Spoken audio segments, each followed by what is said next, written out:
चौथा, बहस का मंच। संसद देश में वाद विवाद का सर्वोच्च मंच है। विचार विमर्श करने की उसकी शक्ति पर कोई अंकुश नहीं है। सदस्यों को किसी भी विषय पर निर्भीकता से बोलने की स्वतंत्रता है। इससे संसद राष्ट्र के समक्ष आने वाले किसी एक या हर मुद्दे का विश्लेषण कर पाती है। संसदीय चर्चा गोपनीय नहीं होती और टीवी और पत्रिकाओं के माध्यम से पूरे देश तक पहुंचती है, जिससे पूरे देश के लोग इन बातों को जान सकते हैं। पांचवा, संविधान संशोधन संबंधी कार्य। संसद के पास संविधान में संशोधन करने की शक्ति है। संसद के दोनों सदनों की संवैधानिक शक्तियां एक समान हैं। प्रत्येक संवैधानिक संशोधन का संसद के दोनों सदनों के द्वारा एक विशेष बहुमत से पारित होना जरूरी है। छठवां, निर्वाचन संबंधी कार्य। संसद चुनाव संबंधी भी कुछ कार्य करती है। यह भारत के राष्ट्रपति के चुनाव में भाग लेती है और उपराष्ट्रपति का चुनाव करती है। सातवां, न्यायिक कार्य। राष्ट्रपति, उपराष्ट्रपति तथा उच्च न्यायालयों और सर्वोच्च न्यायालय के न्यायाधीशों को पद से हटाने के प्रस्तावों पर विचार करने का कार्य संसद के न्यायिक कार्य के अंतर्गत आता है। परियोजना कार्य। संसद के सत्र के दौरान समाचार पत्रों को इकट्ठा करें और उसके कार्य से संबंधित खबरों को छांटें। ये संसद के उपर्युक्त कार्यों में से कौन कौन से कार्यों से संबंधित है, कक्षा में चर्चा करें। 13.1.2 संघीय कार्यपालिका, राष्ट्रपति एवं मंत्रिपरिषद। सरकार का वह अंग जो विधायिका द्वारा स्वीकृत नीतियों और कानूनों को लागू करता है और प्रशासन का काम करता है, कार्यपालिका कहलाता है। जैसा कि हमने देखा, कार्यपालिका की नीति निर्माण और कानून बनाने में अहम भूमिका है। कार्यपालिका के अंतर्गत हम राष्ट्रपति और मंत्रिपरिषद तथा प्रधानमंत्री का अध्ययन करेंगे। भारत के संविधान में औपचारिक रूप से संघ की कार्यपालिक शक्तियां राष्ट्रपति को दी गई हैं। औपचारिक रूप से राष्ट्रपति तीनों सेनाओं जल, थल एवं वायु सेना का प्रधान, प्रथम नागरिक एवं संवैधानिक अध्यक्ष होता है। सभी महत्वपूर्ण नियुक्तियां उसी के द्वारा की जाती हैं। हमने ऊपर देखा कि राष्ट्रपति संसद के अधिवेशनों को बुलाता है। अंतर्राष्ट्रीय संधियां, समझौते, युद्ध और आपातकाल की घोषणा राष्ट्रपति के द्वारा की जाती है। राष्ट्रपति वास्तव में प्रधानमंत्री के नेतृत्व में बनी मंत्रिपरिषद के माध्यम से इन शक्तियों का प्रयोग करता है। संविधान के अनुच्छेद 74 में यह स्पष्ट किया गया है कि राष्ट्रपति को सहायता और सलाह देने के लिए एक मंत्रिपरिषद होगी, जिसका प्रधान प्रधानमंत्री होगा। राष्ट्रपति अपने कृत्यों का प्रयोग करने में ऐसी सलाह के अनुसार कार्य करेगा। इसका आशय यह है कि सर्वोपरि होते हुए भी राष्ट्रपति से अपेक्षा है कि वह लोगों द्वारा सीधे न चुने जाने के कारण और संसद के प्रति जवाबदेह न होने के कारण अपने अधिकांश अधिकारों का अपने विवेक से प्रयोग नहीं करेगा और वह मंत्रिपरिषद की सलाह से ही करेगा। इस प्रकार सरकार का वास्तविक प्रधान प्रधानमंत्री होता है। महान्यायवादी, भारत सरकार का प्रथम विधि अधिकारी जो सरकार को कानूनी सलाह देता है। CAG, नियंत्रक महालेखा परीक्षक जो देश की समस्त वित्तीय प्रणाली पर नज़र रखता है तथा कार्यपालिका के वित्तीय आदान प्रदान की उचित तथा अनुचित को तय करता है। अध्यादेश, जब संसद का सत्र न चल रहा हो और कोई कानून बनाना आवश्यक हो तो मंत्रिपरिषद की अनुशंसा पर राष्ट्रपति इसे जारी करता है। संसद के सत्र प्रारंभ होने के 6 सप्ताह के अंदर अगर यह अधिनियम नहीं बनता है तो यह समाप्त हो जाता है। परंतु कुछ महत्वपूर्ण कार्य राष्ट्रपति अपने विवेक से तय करता है। उदाहरण के लिए, लोकसभा की बहुमत की अस्पष्टता की स्थिति में प्रधानमंत्री को राष्ट्रपति स्वविवेक से नियुक्त कर सकता है। किसी विधेयक को जिसे संसद ने पारित कर दिया हो तो राष्ट्रपति उसे पुनर्विचार के लिए संसद को वापस कर सकता है। हालांकि यदि संसद उसे फिर से पारित कर देती है तो राष्ट्रपति को उसे अपनी स्वीकृति देना आवश्यक है। इसी तरह प्रधानमंत्री व मंत्रिमंडल की सिफारिशों को भी राष्ट्रपति पुनः विचार के लिए लौटा सकता है। अगर मंत्रिमंडल उसे फिर से पारित कर देता है तो राष्ट्रपति को उसे अपनी स्वीकृति देना आवश्यक है। इसी प्रकार से चर्चा करना, संसद के जो विभिन्न सत्र होते हैं, बजट सत्र, मानसून सत्र, शीतकालीन सत्र, इन सत्रों में जो सदस्य होते हैं संसद के, चाहे वो लोकसभा हो या राज्यसभा हो, इनके सदस्य जो होते हैं वो चर्चा में भाग लेते हैं। चर्चा के भी बहुत सारे व्यवस्थाएं की गई हैं, जैसे प्रश्नकाल। प्रश्नकाल में सदस्य जो है प्रश्न पूछता है। इसी प्रकार से ध्यानाकर्षण प्रस्ताव होता है, शून्यकाल होता है और ऐसे अन्य व्यवस्थाएं दी गई हैं जिनके माध्यम से संसद सदस्य जो है संबंधित विभाग से या मंत्रिमंडल से प्रश्न पूछ सकती है और मंत्रिमंडल ये कोशिश करता है कि संसद सदस्य के प्रश्नों का उत्तर देकर उसे संतुष्ट किया जा सके या उसकी जो समस्याएं हैं उसका निराकरण किया जा सके। इन सारे गतिविधियों को चलाने में जो संसद के जो सभापति होते हैं या स्पीकर होती है, इसकी महत्वपूर्ण भूमिका होती है। हमने पहले ही कहा कि जो संसद का स्पीकर या सभापति होते हैं वो एक प्रकार से एक हेड मास्टर की भूमिका में होते हैं।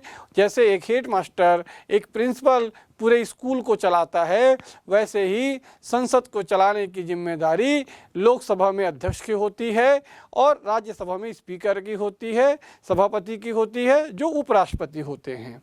इसके बाद संविधान में संशोधन। संविधान में कोई भी संशोधन होगा तो वो पहले तो कैबिनेट में आएगा, कैबिनेट में प्रस्ताव पास होगा, उसके बाद उसे संसद में रखा जाएगा। बिना संसद की स्वीकृति और राष्ट्रपति की स्वीकृति से पहले किसी भी संविधान को संशोधित नहीं माना जाएगा। संविधान में जितने भी अभी तक संशोधन हुए हैं उन सबकी प्रक्रिया इसी प्रकार से होती है। सदन में रखा जाता है, सदन में सत्ता पक्ष विपक्ष के सदस्य इस पर लंबी बहस करते हैं, चर्चा करते हैं। बहुत सारी सदस्यों की बहुत सारी समस्याएं रहती है, प्रश्नों को लेकर उस उलझनों को दूर किया जाता है और एक लंबी बहस के बाद जो है उसे पास किया जाता है। अभी हाल फिलहाल जब नारी वंदन अधिनियम लाया गया तो उस पर भी संसद में अलग अलग पार्टी दलों के नेताओं द्वारा लगभग 3 दिन तक उस पर विस्तार से चर्चा किया गया और उस चर्चा के उपरांत उस विधेयक को पास किया गया और वो जो है आगे जो है राष्ट्रपति कार्यालय को भेज दिया जाता है। तो इस प्रकार से संविधान में संशोधन की जो ताकत है वो संसद के पास है। यहाँ ध्यान रखेंगे कि राज्य की जो विधानमंडल है, ये विधान परिषद है, विधानसभा है, वो भारतीय संविधान में संशोधन नहीं कर सकती। काम वो भी कर रही है, लेकिन इसके लिए जो है विषयों को बांट दिया गया है। तो इसके अंतर्गत केंद्र किन किन विषयों में कानून बनाएगा, राज्य किन किन विषयों में कानून बनाएगा, जिसे हम केंद्रीय सूची, राज्य सूची, समवर्ती सूची के रूप में पढ़ते हैं। तो उन्होंने अलग अलग विषयों को बांट दिया गया है। ये भी, इसे भी आप सत्ता का, शक्ति का विकेंद्रीकरण कह सकते हैं कि सभी विषयों पर केंद्र कानून नहीं बनाएगा और सभी विषयों पर राज्य कानून नहीं बनाएगा। अपने अपने विषयों पर केंद्र और राज्य को कानून बनाने का अधिकार है। इसी तरीके से अगर स्थानीय स्तर पे देखें, पंचायत, तो भाई एक ग्राम पंचायत में नालियों का निर्माण कैसे हो, हाट बाजार कैसे हो, तालाबों का ठेका किसको दिया जाए, मछली पालन कैसे हो, ये छोटी छोटी चीज़ें हैं। इन छोटे छोटे कार्यों का निर्धारण पंचायत स्वयं करती है। इन हर विषयों के लिए जो है हमें केंद्र या राज्य के पास जाने की ज़रूरत नहीं है। इसी प्रकार से भारत की विदेश नीति क्या होगी, ये केंद्र की जिम्मेदारी है, ये किसी राज्य सरकार की नहीं है। भारत का विदेश नीति कैसा हो, अन्य राष्ट्रों के साथ उनके संपर्क कैसे हो, भारत की रक्षा प्रणाली कैसी हो, ये सब चीज़ें जो हैं केंद्र का होता है। उसी में जैसे पुलिस सेवा है तो राज्य जो है पुलिस के अंतर्गत आता है, उसमें केंद्र की कोई भूमिका नहीं होती। सेना केंद्र का है लेकिन पुलिस राज्य का है। तो इस प्रकार से दोनों का काम है सुरक्षा करना। सेना देश की सुरक्षा करती है और पुलिस राज्य के अंदर सुरक्षा करती है, लेकिन शक्ति अलग अलग है। पुलिस राज्य के नियंत्रण में है और सेना जो है केंद्र के नियंत्रण में है। तो इस प्रकार से शक्ति का विभाजन यहाँ भी हमें देखने को मिलता है।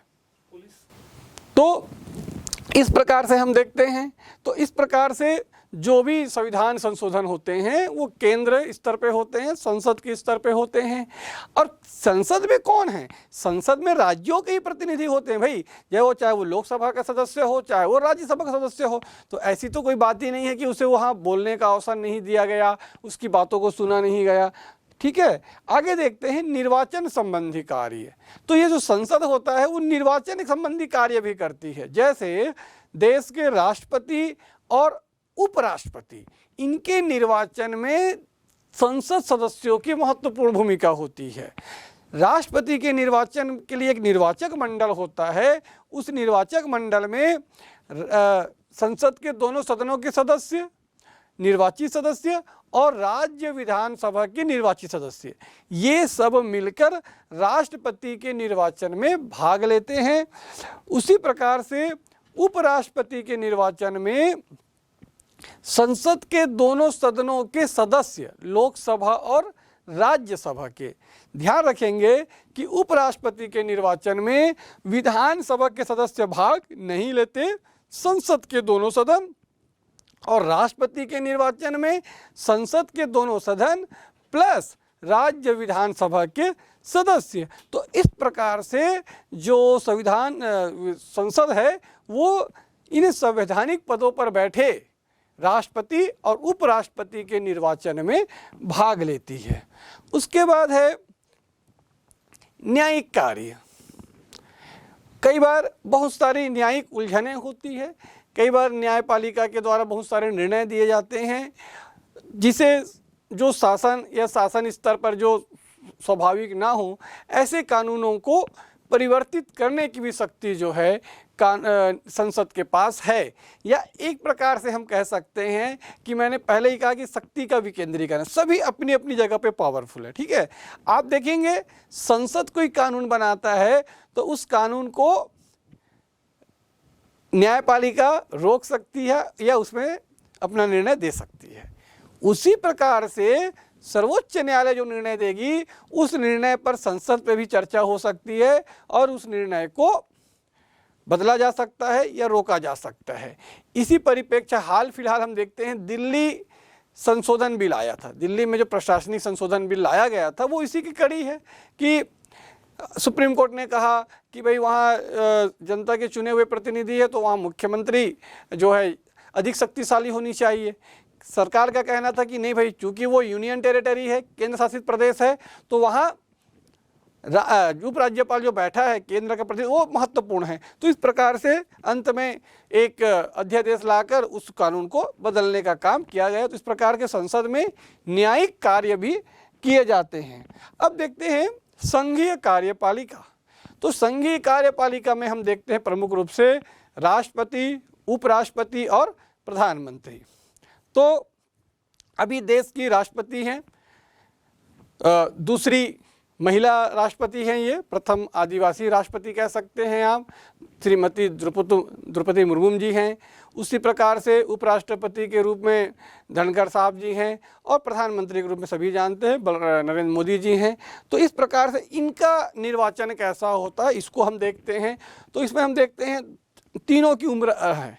तो राष्ट्रपति, उपराष्ट्रपति के लिए न्यूनतम 35 वर्ष की उम्र है और प्रधानमंत्री के लिए न्यूनतम 25 साल है। इसलिए 25 साल है क्योंकि लोकसभा के सदस्य बनने की न्यूनतम उम्र जो है 25 वर्ष है। तो जो भी व्यक्ति 25 वर्ष की आयु पूर्ण कर लेता है, जो लोकसभा का मेंबर बनने की योग्यता रखता है, वो जो है प्रधानमंत्री बन सकता है। इसके बाद इनका निर्वाचन, तो राष्ट्रपति और उपराष्ट्रपति का निर्वाचन अप्रत्यक्ष रूप से होता है। अप्रत्यक्ष मतलब जनता इनका निर्वाचन नहीं करती। राष्ट्रपति और उपराष्ट्रपति के निर्वाचन में जो संसद सदस्य हैं या विधानसभा के सदस्य हैं वो भाग लेते हैं, वो उसके मतदाता होते हैं, इसलिए इनका चुनाव एक प्रकार से अप्रत्यक्ष है। इसी प्रकार के प्रधानमंत्री, तो प्रधानमंत्री का निर्वाचन नहीं होता, ध्यान रखेंगे ना। हम जब चुनते हैं, अगर हम नरेंद्र मोदी की बात करें तो हमने उसे एक मेंबर ऑफ पार्लियामेंट, संसद सदस्य के रूप में चुना, लोकसभा का, ना कि प्रधानमंत्री के रूप में।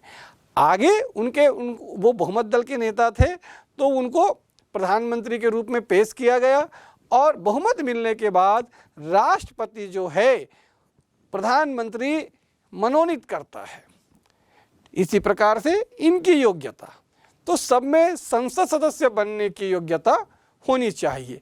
अगर कोई व्यक्ति जो संसद का सदस्य नहीं है और अगर वो प्रधानमंत्री बनता है तो उसे संसद सदस्य बनना ही पड़ेगा। तो इस प्रकार से ये योग्यता जरूरी है। इसके बाद शपथ महत्वपूर्ण है।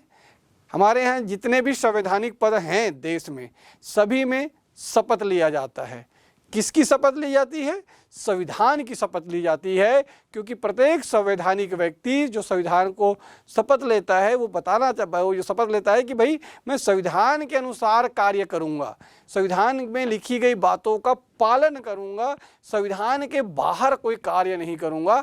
अगर कोई संवैधानिक व्यक्ति संविधान के बाहर कार्य करता है तो वो गैर कानूनी कहलाएगा। तो इस प्रकार से राष्ट्रपति को शपथ दिलवाता है सर्वोच्च न्यायालय का मुख्य न्यायाधीश। कौन? सर्वोच्च न्यायालय का मुख्य न्यायाधीश। उसके बाद उपराष्ट्रपति और प्रधानमंत्री को शपथ दिलाते हैं देश के राष्ट्रपति। इन सबका कार्यकाल 5 वर्ष का है। ध्यान रखेंगे कि उपराष्ट्रपति राज्यसभा का पदेन सभापति है और राज्यसभा का कार्यकाल है, लेकिन उपराष्ट्रपति राज्यसभा का सदस्य नहीं होता। उपराष्ट्रपति पूरे देश के लिए होता है और वो जो है उसका कार्यकाल 5 साल का है। तो राष्ट्रपति, उपराष्ट्रपति, प्रधानमंत्री, इन सभी का कार्यकाल जो है 5-5 वर्ष का होता है। इसको पद से हटाने की भी अपनी एक प्रक्रिया है।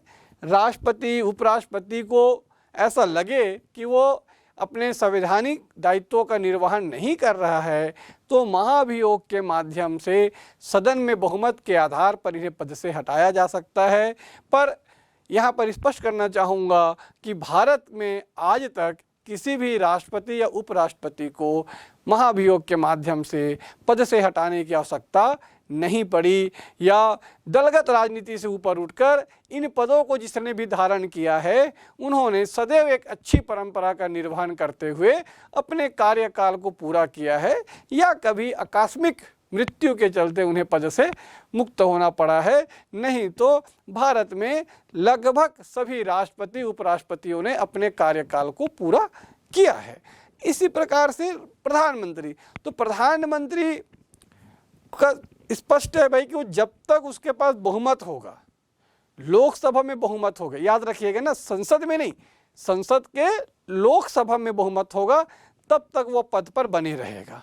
या प्रधानमंत्री, राष्ट्रपति को ऐसा लगे कि भाई सरकार में संवैधानिक विफलता आ गई है या सरकार ठीक ढंग से काम नहीं कर रही है या वो उसके पास बहुमत नहीं है, तो उसे वो पद से हटा सकती है। यहाँ पर भी महत्वपूर्ण यह होगा कि भारत में आज तक किसी भी प्रधानमंत्री को राष्ट्रपति के द्वारा पद से नहीं हटाया गया। अगर उसके पास बहुमत नहीं है तो वह स्वमेव जाके अपने पद से त्यागपत्र दे देता है और राष्ट्रपति उसे स्वीकार कर लेता है। अगर हम जो छोटे कार्यकाल या जो 5 साल के कार्यकाल पूरे नहीं कर पाए, वैसे अगर प्रधानमंत्रियों की गिनती देखें तो उसमें जैसे आपके द्वितीय प्रधानमंत्री जो बने हमारे लाल बहादुर शास्त्री जी, तो लाल बहादुर शास्त्री जी तो खैर अकस्मात मृत्यु के चलते उनको पद से छोड़ना पड़ा। इसी प्रकार से अगर हम इंदिरा गांधी की बात करें तो इंदिरा गांधी का जो कार्यकाल था 1975 के आसपास, जब देश में आपातकाल लगा, जब उन्होंने न्यायालय ने उनके निर्वाचन को रद्द कर दिया तो उनको इस्तीफा देना पड़ा। उसके बाद जब पहले बार देश में एक गैर कांग्रेसी सरकार बनी जिसका नेतृत्व मोरारजी देसाई ने किया, तो उन्होंने भी 3 साल में इस्तीफा दे दिया। 3 साल बाद उनके पास बहुमत नहीं थी। उनके जाने के बाद जब चौधरी चरण सिंह प्रधानमंत्री बने तो उन्होंने भी अपना लंबा कार्यकाल नहीं कर पाए और उन्होंने भी समय से पहले त्याग पत्र दे दिया। इसी प्रकार से राजीव गांधी के बाद के देखते हैं तो चंद्रशेखर या वीपी सिंह, इन्होंने भी अपना कार्यकाल पूरा नहीं किया। उसके बाद देखते हैं नरसिम्हा राव के बाद तो अटल बिहारी वाजपेयी और एच.डी. देवगौड़ा या इंद्र कुमार गुजराल, तो इन्होंने भी अपना कार्यकाल पूरा नहीं किया था। तो इस प्रकार के अगर आज़ादी के बाद से अभी तक देखें तो कुछ प्रधानमंत्री ऐसे हैं जिन्होंने अपना पूरा कार्यकाल किया और कुछ प्रधानमंत्री ऐसे हैं जिन्होंने अपना कार्यकाल पूरा नहीं कर पाया। लेकिन बावजूद इसके हम देख सकते हैं कि भारत के लोकतंत्र लगातार मजबूत हुआ। अगर हम इसी को तुलनात्मक दृष्टिकोण से देखते हैं पाकिस्तान के साथ, जो एक साथ बना, एक साथ आगे बढ़ा, वहाँ अभी तक कोई भी प्रधानमंत्री 5 साल का कार्यकाल पूरा नहीं कर पाया है। प्रायः प्रधानमंत्री कार्य करते रहता है, सेना में टकराव होती है और वहाँ सैनिक शासन लगा दिया जाता है। यहाँ बताना स्पष्ट है कि भारत में आज तक सैनिक शासन की आवश्यकता नहीं पड़ी है। ये भारतीय लोकतंत्र की खूबसूरती है कि भारत में कभी भी सैनिक शासन की जरूरत नहीं पड़ी है। ज़्यादा से ज़्यादा क्या हुआ? ज़्यादा से ज़्यादा ये हुआ कि सरकारें चली गई, मध्यावधि चुनाव हुए और जो सरकारें अच्छा काम ना करे उनको हटा दो, दूसरी सरकारों, दूसरे दलों को सरकार बनाने का मौका दो। ये लोकतंत्र में ऐसा ही होता है। सैनिक शासन कोई अच्छी व्यवस्था नहीं मानी जाती है। तो ये भारत में जो भारत की जो संविधान की ताकत है, यह जो भारतीय संविधान या लोकतंत्रीय व्यवस्था की जो खूबसूरती है कि भारत में अभी तक किसी भी प्रकार के सैनिक शासन की आवश्यकता नहीं पड़ी। बीच के अगर हम 2 साल आपातकाल को छोड़ दें तो भारत का लोकतंत्र, भारत का संसदीय इतिहास, भारत की गणतंत्रीय व्यवस्था जो है हमेशा अच्छे तरीके से कार्य करती रही है। भारत का राष्ट्रपति, आज हम देखते हैं राष्ट्रपति की शक्तियां या राष्ट्रपति के कार्य। तो भारत का राष्ट्रपति वर्तमान समय में देखें तो द्रौपदी मुर्मू देश की राष्ट्रपति है। राष्ट्रपति भारत देश का एक संवैधानिक प्रमुख होता है। संविधान के अनुच्छेद 73 में कहा गया है भारत का जो संवैधानिक प्रमुख होगा वो राष्ट्रपति होगा। लेकिन 74 में कहा गया है कि राष्ट्रपति के कार्यों के संपादन हेतु एक मंत्रिमंडल होगा और उस मंत्रिमंडल का जो प्रमुख होगा वो प्रधानमंत्री होगा। तो कहने का तात्पर्य यह है कि देश का संपूर्ण संचालन राष्ट्रपति के नाम पे जरूर होता है, पर करता कौन है? राष्ट्रपति के सहयोग के लिए जो बनाया गया है कैबिनेट या मंत्रिमंडल, वह ये काम को संपन्न करता है। इस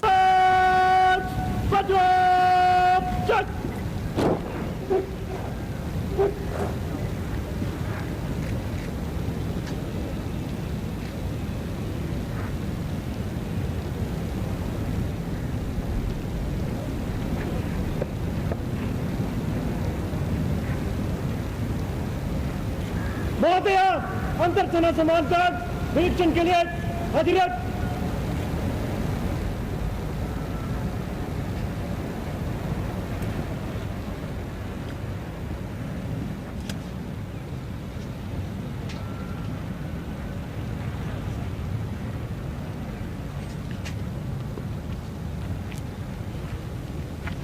और अब अंतर सेना कारत का निरीक्षण माननीय राष्ट्रपति जी द्वारा।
अंतर सेना गारद का निरीक्षण संपन्न राष्ट्रपति तीनों सेनाओं के सर्वोच्च कमांडर होते हैं।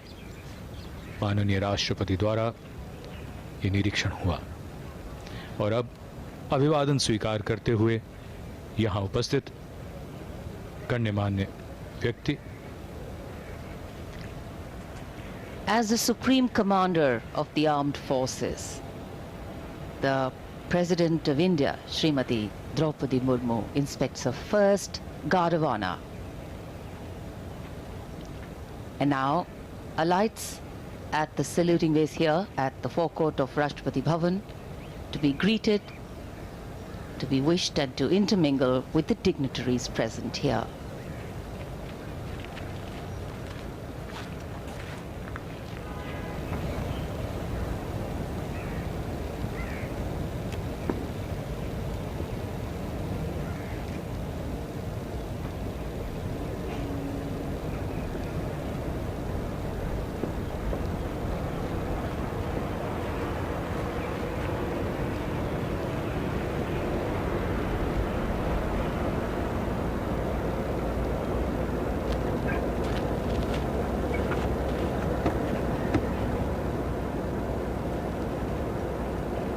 Taking her leave, the President, after being wished by all here, boards a vehicle.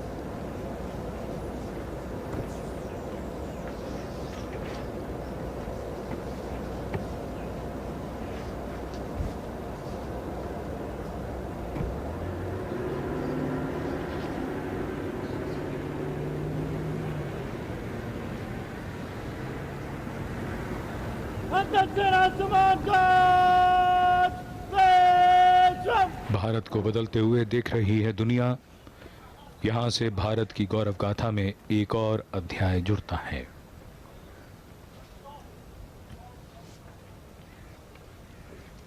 Another smooth transition of power and position.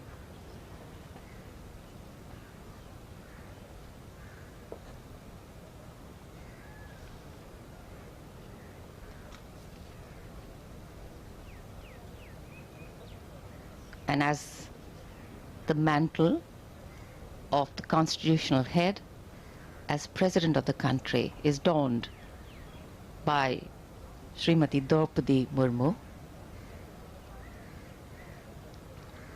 a new responsibility comes her way.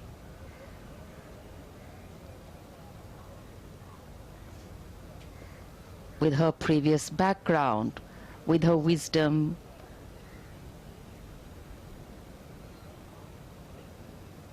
with her knowledge and experience,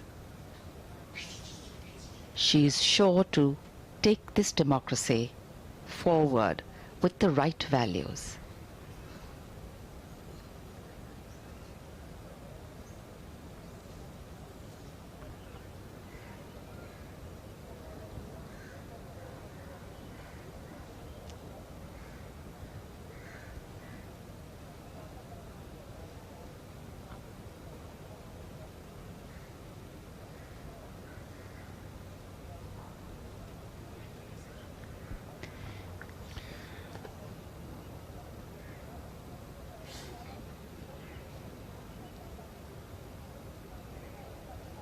Bharat की गौरव गाथा और उपलब्धियों में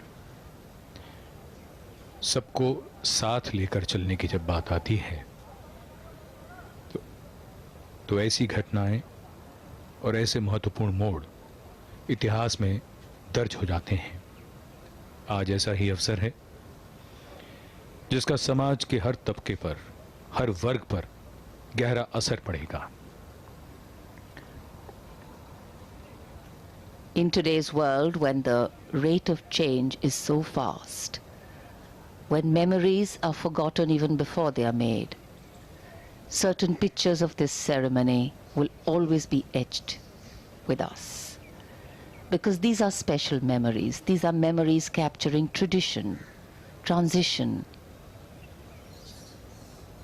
These are memories that help the present understand that there was a past that anchors them and there is a future which they will have to create, which then anchors future generations.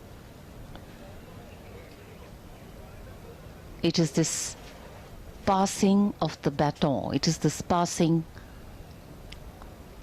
of responsibility that makes democracy seamless. Because people come and go, but the country forever is on the move, is always there, is constant. And as the largest reservoir of human resource in the world today, with the youngest population, India has a huge role to play. पूर्व राष्ट्रपति श्री रामनाथ कोविंद की पत्नी श्रीमती सविता कोविंद राष्ट्रपति भवन से प्रस्थान कर रही हैं। पूर्व राष्ट्रपति श्री रामनाथ कोविंद का अब नया निवास 12 जनपथ होगा। I'm sure it's a sentimental and a nostalgic moment for the family of the former president. 5 eventful years.